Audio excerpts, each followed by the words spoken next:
Well, how's it going, Mr. Downtown Melo? You're listening to the Entertainment Report on iHeartRadio, live from Dubai for Monday, November 2nd, 2020, delivering some major stories and trends going on in the world of entertainment and beyond. You can follow the show on Facebook, Twitter, or Instagram. Facebook.com/The Entertainment Report with Ray Melo, that's RAYMELO, on Twitter at The Enter Report, or on Instagram at The Entertainment Report. You can listen to the show anytime you want on iHeartRadio. Just go to iHeart.com or your iHeart phone app, search for The Entertainment Report, and it'll take you to the page. Everyone had a fantastic weekend. Sir Sean Connery, the rugged, sardonically assured Scotsman who won an Academy Award and portrayed James Bond 7 times, proving to the world that nobody could do it better, has died. He was 90. Connery's son, Jason Connery, told the Associated Press on Saturday that his father died peacefully in his sleep overnight in the Bahamas where he lived, having been unwell for some time. He told the BBC, "A sad day for all who knew and loved my dad, and a sad loss for all people around the world who enjoyed the wonderful gift he had as an actor." A man with the Midas touch when it came to Agent 007, Connery laid the Bond blueprint by starring the first 5 United Artists movies to feature Ian Fleming's British super spy.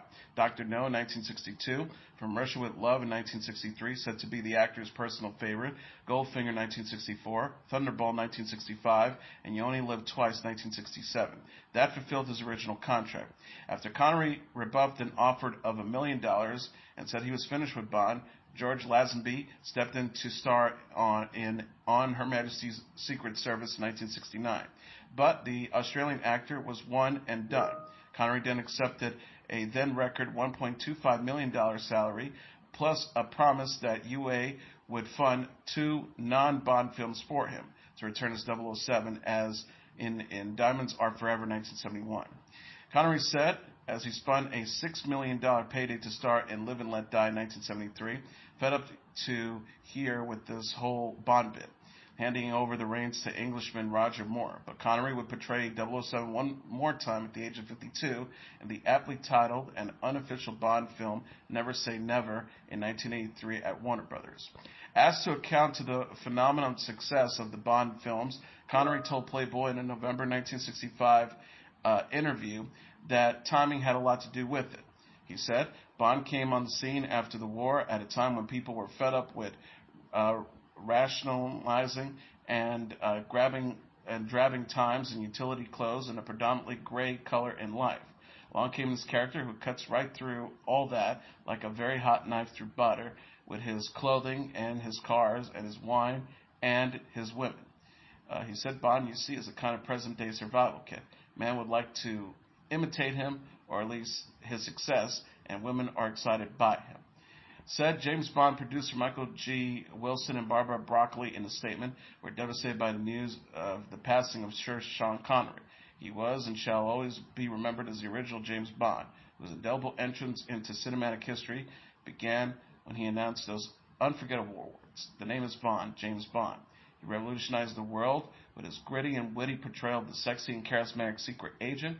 He is undoubtedly largely responsible for the success of the film series, and we shall be forever grateful to him. The early movies spawned a whole industry of copycat spy films like The Imprints Files or Our Man Flint, and television shows like The Man from U.N.C.L.E., the spoof Get Smart, with intriguing international storylines. Connery always resisted becoming a one-note actor and starred in a wide array of films, often playing a no-nonsense man of action, like the tough Irish cop who mentors Kevin Costner's Elliot Ness in The Untouchables, directed by Brian De Palma in 1987, the role that earned him an Oscar. The handsome star also starred in Alfred Hitchcock's Marnie in 1964 and Sidney Lumet in the physically demanding The Hill 1965, The Anderson Tapes 1971, The Offense 1973, Murder on the Orient Express 1974, and Family Business in 1989. He was memorable in sweeping adventure tales like John Huston's The Man Who Would Be King in 1975, The Wind and the Line in 1975, and as a famous archaeologist's father in Steven Spielberg's Indiana Jones and the Last Crusade in 1989. And he portrayed the legend of Sherwood Forest opposite Audrey Hepburn in Richard Lester's medieval romance Robin and Marian in 1976. Connery's body of work also include The Bizarre, Czar Dons in 1974, A Bridge Too Far in 1977, Terry Gilliam's Time Bandits 1981, None, Outland 1981, and The Hunt for Red October 1990. More recently, he starred in Rising Sun 1993, Dragonheart 1996, The Rock 1996, The Avengers 1998, Entrapment 1999, Flying Forrester 2000, and his final feature film, The League of Extraordinary Gentlemen in 2003. Connery's towering presence and sometimes gruff manner caused even the high-powered to tremble in his presence. He had a reputation as a man to be reckoned with, a quality readily apparent on screen. His off-screen passions were soccer, golf, and he jostled lawsuits. His most famous dispute was a protracted contract and compensation battle with Bond producers Harry Saltzman and Albert Broccoli. He would hire his own team of accountants to review the books of most of his later movies. Thomas Sean Connery was born on August 25, 1930, the oldest of two boys of working-class parents in Edinburgh. Father drove a truck and worked in the rubbery factory. He dropped out of school just shy of his 14th birthday and worked at a variety of odd jobs, including milkman, bricklayer, and lifeguard. Connery was drafted into the Royal Navy and assigned to an anti-aircraft squadron. Discharged after 3 years because of ulcers, he took a government grant to apprentice as a coffin polisher. That didn't last, and he was working as a printer's devil at an Edinburgh newspaper where a friend tipped him that there was a chorus line spot open in a touring company of South Pacific. The strapping 6'2", Connery had no stage presence, but took 2 days' worth of acting and singing lessons, learning a few tunes. He landed the job and performed the musical for 18 months at $35 a week. Connery's main interest up until then was bodybuilding and weightlifting, and he once modeled nude for an Edinburgh art gallery in 1950. He competed in Mr. Universe contest, finishing third. To make up for his lack of schooling and professional training, Connery read voraciously and won small parts in providential Shakespeare productions, as well as his restoration comedies. Big break came when he replaced Jack Palance in a live BBC version of Rod Serling's Requiem for a Heavyweight in 1957. The acclaim for Connery's performance brought it with the opportunity to appear in prestigious telefilm productions of Anna Christie, and his first credit job as a film actor came when he played a gangster with a speech impediment in No Road Back, released in 1957. Connery signed a contract with 20th Century Fox, but he often was loath to other studios, performing in such fairs as Another Time, Another Place, 1958, opposite Lana Turner. He decked the actress's boyfriend, mobster Johnny Sampantanto, during the production. Darby O'Gill and The Little People, 1959, and The Frightening City in 1961. In 1962, after playing a soldier in The Longest Day, Darryl F. Zanuck's epic of Normandy Invasion, Connery asked for and was released from his contract. Connery was interviewed by the American producers Broccoli and Saltzman after they noticed him striding like a panther past their office window. During that chat, they were impressed by his cockshirt animal magnetism. The actor was offered $1 million, 5-picture contract to play Bond. Among those that turned down the offers were David Niven and Cary Grant. Connery accepted, and the results were sensational. Soon after the low-budget Jamaican Sid Dr. No opened, Connery reportedly was receiving several thousand fan letters a week. In the 1965 Playboy interview, Connery caused an uproar when he was quoted as saying, "I don't think there's anything particularly wrong about hitting a woman, although I don't recommend doing it in the same way that you hit a man. An open hand slap is justified if all other alternatives fail, and there have been plenty of warnings." Feminists were outraged, and he always claimed the quote was taken out of context. His Bond films remained popular.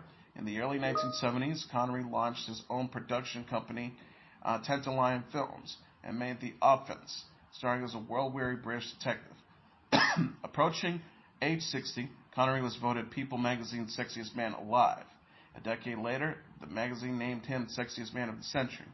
More recently, he had radiation therapy for throat polyps, and news of his death was once greatly exaggerated. To discredit such rumors, Connery jetpacked onto David Letterman's Late Show in 1993 to demonstrate that he was vigorous and healthy. With the money he earned from Diamonds Are Forever, Connery founded an education trust to aid unprivileged children in Scotland. Survivors include his second wife, the French-born artist Michonne Reseburn, who he wed in 1975, his sons Jason, an actor and director of the 2017 Gulf film Tommy's Honor, and Stephanie, and his brother Neil. There will be a private ceremony followed by a memorial yet to be planned once the virus is ended. Connery's first wife was the late actress Diane Cilento, who starred in the movies Tom Jones and The Wicker Man.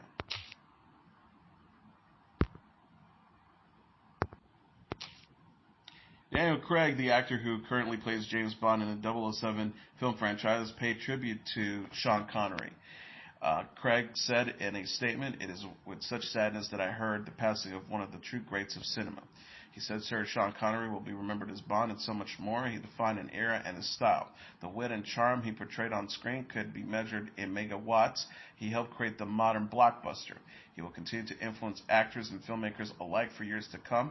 My thoughts are with his family and loved ones. Wherever he is, I hope there is a golf course. Craig has played the British secret agent since 2006 Casino Royale. No Time to Die will be Craig's final outing as Bond, which is set to open in theaters in 2021.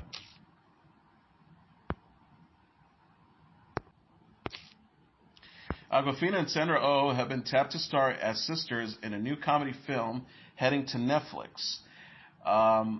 The untitled feature will follow a lonely recluse whose life is changed after her trainwreck sister returns to help her achieve her lifelong dream of competing on her favorite game show. Jen D'Angelo is penning the Hocus Pocus sequel to Disney Plus, is writing the script, and is serving as a producer. Awkwafina, Will Ferrell, Jessica Eabaum, Ella Reese, and Maggie Haskins are also producing. Awkwafina recently starred in her new Comedy Central series Awkwafina is Nora from Queens, while O currently stars in BBC's Killing Eve. Saturday Night Live's Halloween and pre-election date episode featured Jim Carrey as presidential candidate Joe Biden reading a parody of Edgar Allan Poe's eerie poem, The Raven. He said, "I was writing my acceptance speech when something stopped me with a screech.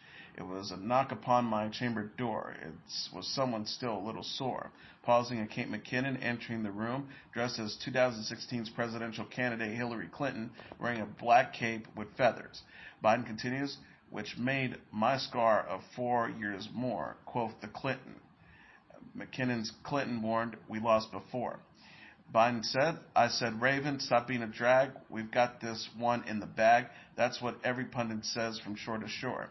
Clinton replied, "Not Michael Moore."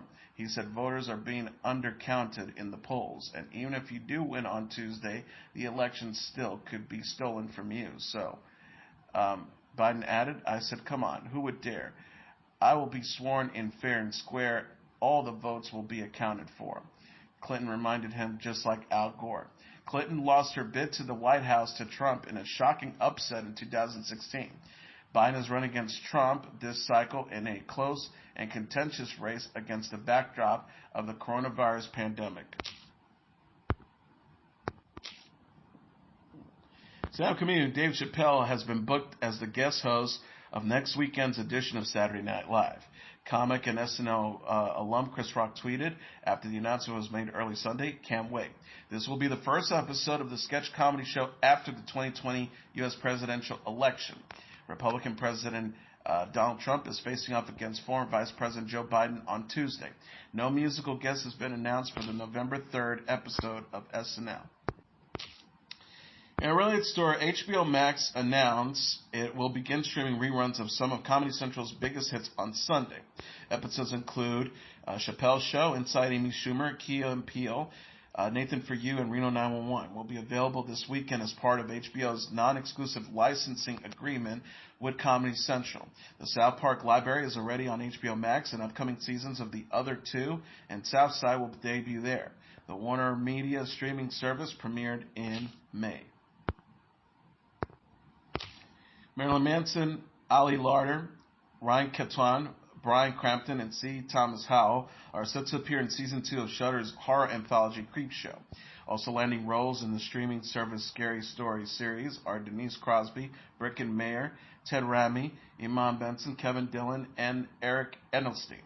The Walking Dead's Greg Nicotero is executive producer and showrunner on the series, which is based on George A. Romero's iconic 1982 movie.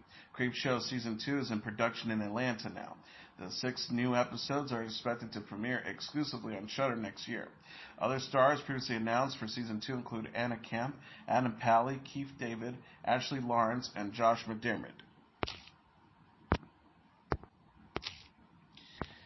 Singer Ashlee Simpson Ross and her husband Evan Ross announced on Instagram the birth of their son Ziggy. Simpson Ross wrote on Instagram Saturday, October 29, 2020, Ziggy Blue Ross, our sweet boy has arrived. I'm over the moon. We are so blessed. The post includes a photo of the sleeping newborn. He is wearing a tiny brown hat and wrapped in a brown blanket. Ross shared a similar message and the same photo on his own account. Ross says, I'm in heaven. The couple, who married in 2014, announced in May that they were expecting their second child. They are also the parents of a 5-year-old daughter named Jagger Snow. Simpson Ross also has a 12-year-old son named Bronx Wigali with her ex-husband, rocker Pete Wentz. Ross is the son of music icon Diana Ross and the brother of actress Tracy Ellis Ross. Pop star Taylor Swift's Folklore is the #1 album in the United States this weekend. Coming in #2 on the Billboard 200 chart dated Saturday is Pop Smoke's Shoot for the Stars, Aim for the Moon, followed by 21 Savage and Metro Boomin's with Savage Mode 2 at #3, Juice WRLD's Legends Never Die at #4, and Tom Petty's Wildfires at #5. Rounding up the top tier are NCT's Resonance Part 1 at #6, Little Baby's My Turn at #7, the soundtrack to Hamilton American Musical at #8, Machine Gun Kelly's Tickets to My Downfall at #9, and Blackpink's The Album at #10. Jillian Jacobs' horror movie Come Play is the #1 movie in North America, earning $3.2 million in receipts. BoxOfficeMojo.com announced Sunday. Coming in #2 is Honest Thief with $1.4 million, followed by The War with Grandpa at #3 with $1.1 million, Tenet at #4 with $885,000, and The Empty Man at #5 with $561,000. Rounding up the top tier are Hocus Pocus at #6 with $456,000, The Nightmare Before Christmas at #7 with $386,000, Monsters Inc. at #8 with $232,000, Spell at #9 with $210,000, and The New Mutants at #10 with $145,000. And that is your entertainment report for Monday, November 2nd, 2020. I'm your host, Mr. Downtown Ray Melo. I'll be back tomorrow to deliver some major stories and trends going on in the world of entertainment and beyond. You can follow the show on Facebook, Twitter, or Instagram. Facebook.com/The Entertainment Report with Ray Melo. That's RAYMELO. On Twitter at The Enter Report, or on Instagram at The Entertainment Report. You can listen to this episode or any previous episodes of The Entertainment Report anytime you want on iHeartRadio. Just go to iHeart.com or your iHeart phone app, search for The Entertainment Report, and it'll take you to the page. Good night, and God bless you all.